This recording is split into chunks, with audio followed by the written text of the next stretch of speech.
The backdrop Europe's manufacturers have had to contend with in recent years has not been an easy one, but many of them have come through the period successfully, if battle-weary. Some, such as capital goods companies, have fared better than others, much of the car industry for instance, largely based on just how much business they do outside Europe.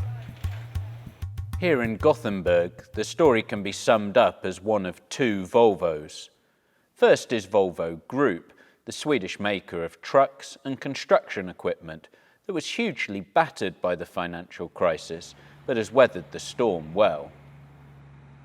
During and also after the crisis, there's been a renewed interest and I think an understanding on how important the manufacturing sector in Europe actually is to Europe, both from an EU level but also on a country-by-country level.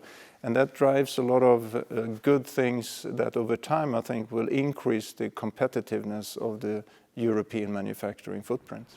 On the other side of the street, however, is Volvo Cars, which has fared less well. The loss-making group has seen sales slide in its biggest market of Europe. Volvo Cars is owned by Geely of China and was one of the largest purchases by a Chinese group overseas. But Volvo's bid to crack China itself has faltered. Geely's chairman has called its design too Scandinavian. For Patrick Strum, a professor at Gothenburg's business school, the plight of Volvo says a lot about European manufacturers. I think when Geely took over Volvo, many had hoped that we were actually coming out of the crisis that we've seen started in 2008 in the US market and then going into the European market. Instead, we actually saw a situation in Europe at least where sales of cars tumbled even further.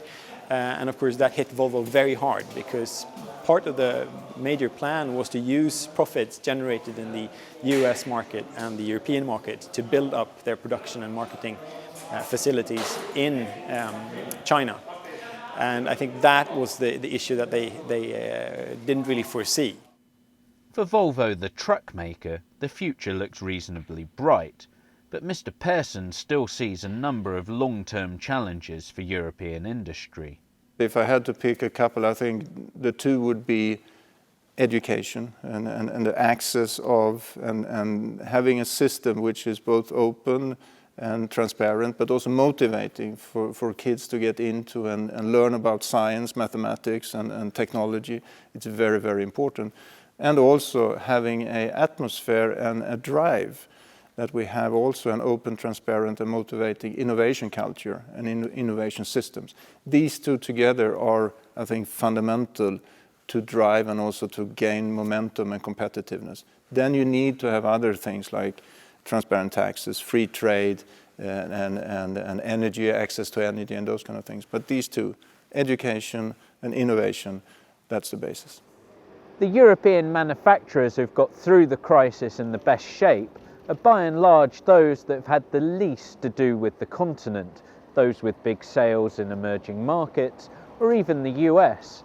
And that raises the intriguing prospect of a European industrial sector that can do well without Europe doing quite so well. This is Richard Milne for the Financial Times in Gothenburg.